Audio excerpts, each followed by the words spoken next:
Naghahanap ka ba ng vitamins para mas maging healthy yung mga alaga mong koi?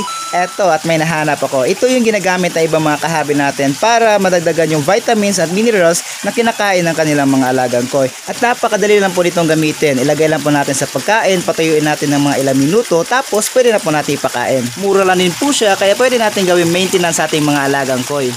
What's up guys? Good day po sa inyo lahat at sa lahat po ng mga kahabi natin dyan, and welcome back to another video. So for today's video guys, nilagyan na po natin ng net yung palibot ng ating pond para di na po makapasok yung mga ibon kasi dumumi sila dito sa ating pond, at kung saan saan lang po kasi sila pumupunta. Baka may mga bakterya sila na pwede makuha ng mga alagang isda po natin. Kaya para safe po tayo, nilagyan na po natin ng net yung palibot ng pond natin.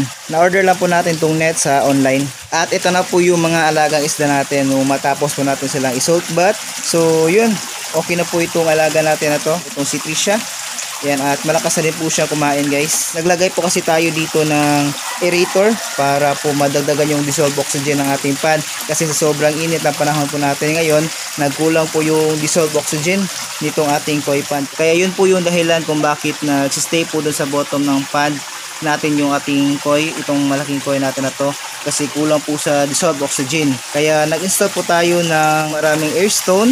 Ayan, yung ginagawa ko maintenance sa mga airstone ay kinukuskus po ng kutsilyo para matanggal yung mga lumot at bumalik po sa dati yung flow ng hangin doon sa airstone po natin. Kaya yan, kung mapapansin nyo, mas lumakas po siya. Nagdagdag po tayo ng aerator dito. Dito ko po yun nilagay sa filter natin, tapos nalaglag po dito sa baba. Di ko po alam kung bakit, baka may mga pusa na nakapasok dito.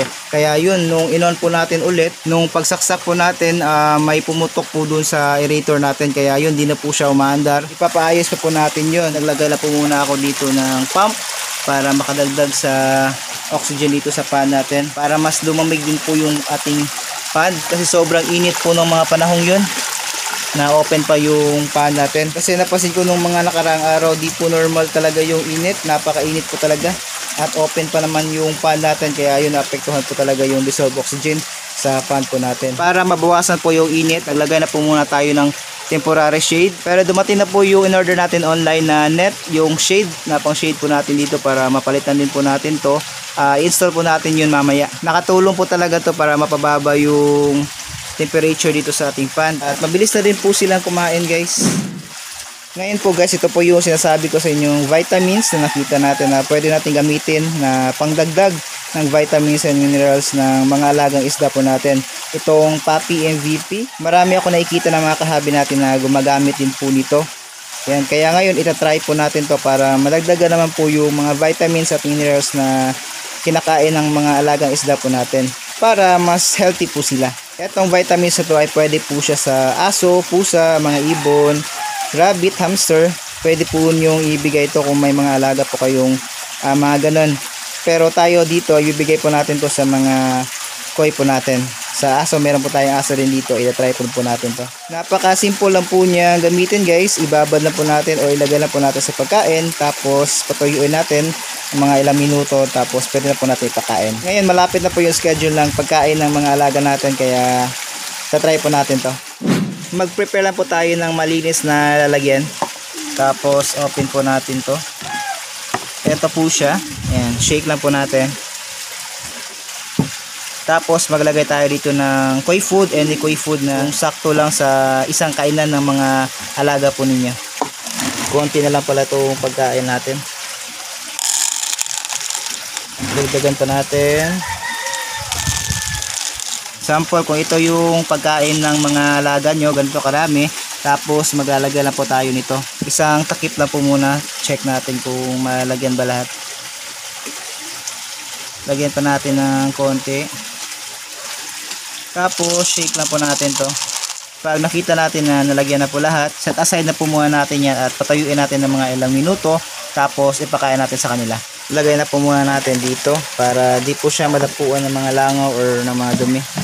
Tapos balikan natin yan mamaya. Habang inaantay natin na maging ready po yung pagkain nila, update na po muna tayo dito. Dito po natin ilalagay yung koi pond na para po dun sa mga dating koi natin, yung mga naghahanap sa mga dating koi natin, nandun po kasi sila sa kabilang pan, kaya di po sila gaano nakikita sa video. Dito po tayo gagawa ng pan. Dito po natin din lagay dati yung filtration ng ating dating grooming pan, kaya ngayon dito po natin ilalagay yung yung koi pan naman, para sama-sama na po sila dito. Dito po nakalagay yung mga old koi po natin, yung mga kung saan po talaga tayo nagsimula dito sa pag-aalaga ng koi.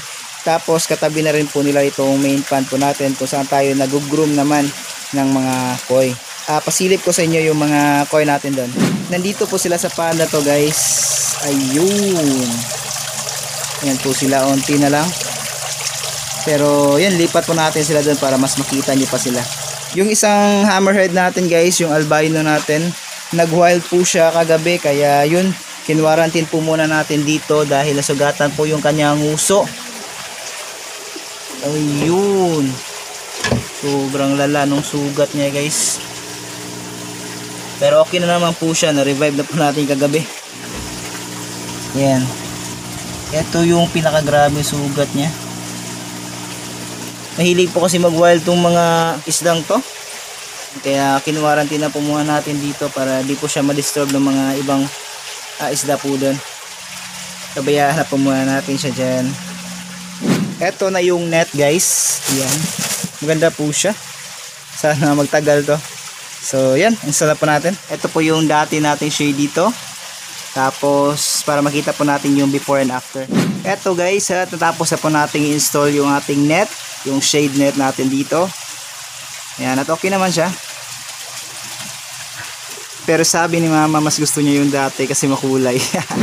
Ngayon tapos na po natin i-install to. Balikan po natin yung pagkain para mapakain na po natin dito sa mga isda po natin. At mukhang ready na din silang kumain. Yun. Ay, dikit-dikit na yung mga pellets. So ngayon pakain na po natin sa kanila. Yung iba dumikit pa. Yun. Kinain agad. Yung isa di pa niya napansin, pero ito papunta na. Yun, oh. Mas naging ayos po yung pagkain nitong si Trisha. Bigyan na natin ito lahat. Ngayon, isasama ko na po ito sa routine natin, sa pagpapakain natin dito sa mga koi natin na to. Yun po yung grow out entry natin, guys. Medyo malaki na din siya. At unti-unti nang lumilinis yung kanyang katawan. Tapos nag-develop na yung mga sumi niya. Yan. Mas excited pa tayo pag umabot pa ng mga ilang buwan pa yan dito. Mas makikita pa natin yung niya, yung pattern talaga niya, tsaka yung ganyang body. Ngayon okay naman, satisfied naman po tayo. Tapos wala naman problema, kinakain naman nila agad. Yung binabalik-balikan talaga.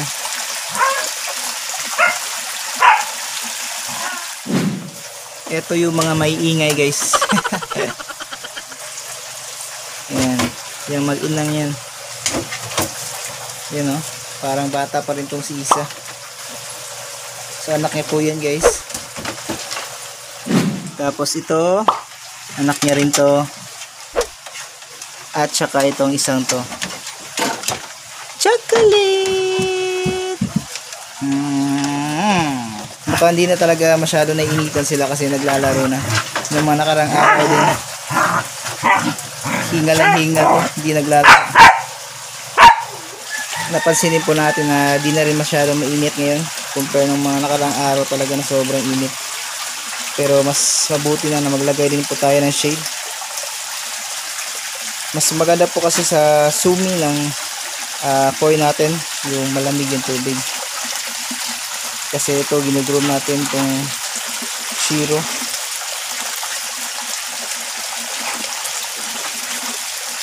Malakas din siya kumain, guys.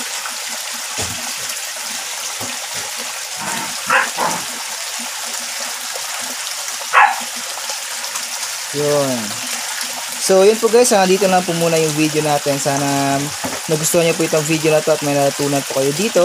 And yun, hanggang dito na lang po muna and see you ulit sa susunod na video natin. Happy fish keeping, fish out!